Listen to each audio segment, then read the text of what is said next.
Assalamualaikum warahmatullahi wabarakatuh. Nama saya Karaf Manusia dari kelas 12 IPA 2 dan sekarang akan menjelaskan tentang pembelahan meiosis. Pembelahan meiosis menghasilkan 4 sel anak dengan jumlah kromosom setengah dari jumlah kromosom induknya. Terjadi pada sel kelamin atau gonad, berlangsung dalam 4 fase yaitu profase, metafase, anafase, telofase. Dengan 2 kali pembelahan sel secara berturut-turut, yaitu meiosis 1 dan meiosis 2.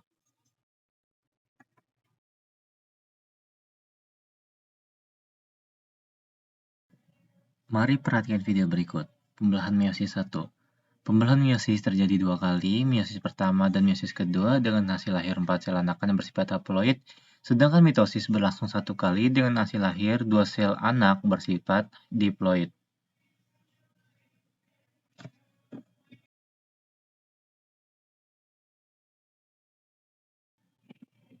Tahapan pembelahan meiosis. Yang pertama yaitu interfase. Sebelum memasuki tahapan meiosis, DNA bereplikasi sehingga terbentuk 2 salinan DNA, sentrosom bereplikasi menjadi 2. Profase. Pada profase 1 terdapat 5 tahapan yaitu Lezi-Padidi, ciri pembelahan meiosis.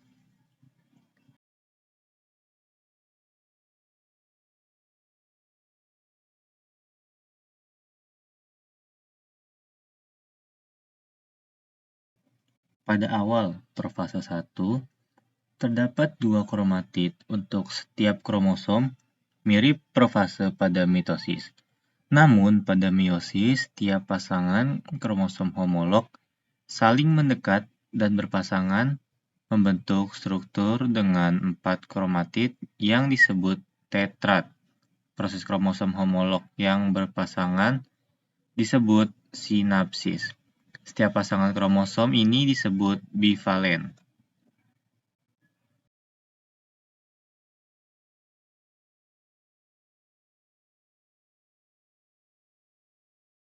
Untuk selanjutnya, mari kita bahas 5 tahapan per fase 1. Bisa dilihat dalam video. Yang pertama adalah leptoten. Terjadinya penggandaan kromosom menjadi kromatid kembar, sister kromatid. Namun, dalam pengamatan mikroskop, bentuknya masih seperti benang tunggal tipis yang memanjang. Tahapan yang kedua, zigoten. Tiap kromosom homolog berpasangan membentuk struktur bivalen yang dinamakan sinapsis. Tiap kromosom mengalami penggandaan menjadi 2 kromatid kembar yang mana tiap bivalen terdapat 4 kromatid kembar. Kompleks 4 kromatid tersebut dinamakan tetrad. Untuk yang ketiga adalah pakiten. Pertama kali terlihatnya struktur tetrad secara visual. Tahapan ini juga mulai terjadi pindah silang crossing over, yakni pertukaran materi genetik antara kromatid paternal dengan kromatid maternal. Tahapan yang keempat adalah diploten. Terjadi penampakan secara visual tempat terjadinya pindah silang yang disebut dengan kiasma. Jamak bisa disebut juga dengan kiasmata. Yang kelima, diakinesis.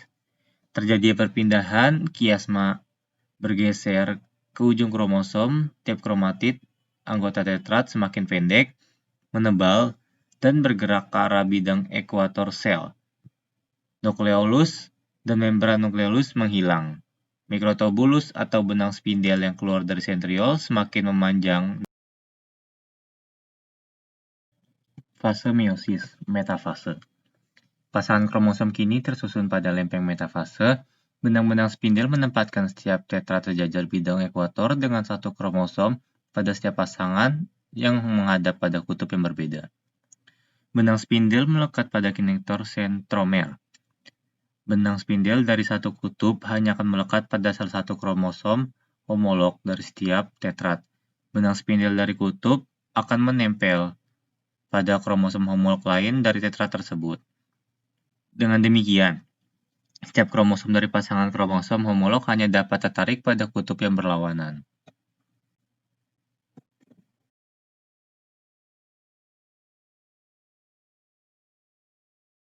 Anafase.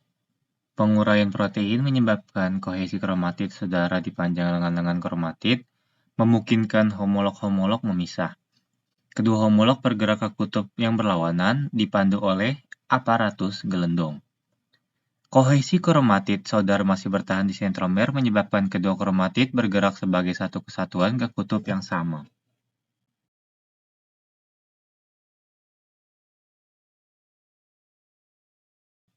Telofase. Pada tahap telofase 1, kromosom berkumpul pada masing-masing kutub sel.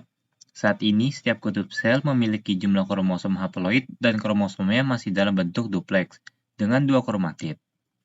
Biasanya, sitokinesis terjadi bersamaan dengan telofase 1 dan menghasilkan dua sel anak haploid. Jika meiosis ini terjadi pada sel gamet manusia, jumlah kromosom tubuh yang 46 buah akan tereduksi menjadi 23 buah pada akhir meiosis 1.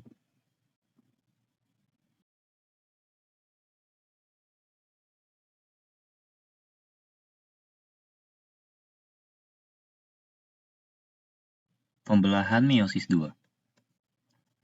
Pada meiosis 2, tahap-tahap pada meiosis 1 terulang kembali. Dan agak berbeda, tahap-tahap meiosis 2 dinamakan profase 2, metafase 2, anafase 2, dan telofase 2. Yang pertama, profase 2. Selaput inti dan nukleus dalam sel mulai menghilang dan benang-benang spindel menarik sentromer ke dua kutub yang berbeda. Yang kedua, metafase 2. Kromosom terletak pada bidang ekuator dan setiap sentromer pada kromosom diikat oleh benang spindel. Yang ketiga, anafase 2. Sentromer membelah dan dua kromatid berpisah, kemudian bergerak ke arah berlawanan menuju kutub. Yang keempat, telofase 2. Kromosom berkumpul pada kutub yang berbeda, dan membran inti muncul membungkus kelompok kromosom tersebut. Setelah melewati dua kali pembelahan, maka satu dari sel akan menghasilkan 4 sel dengan masing-masing sel mengandung kromosom separuh jumlah sel induknya.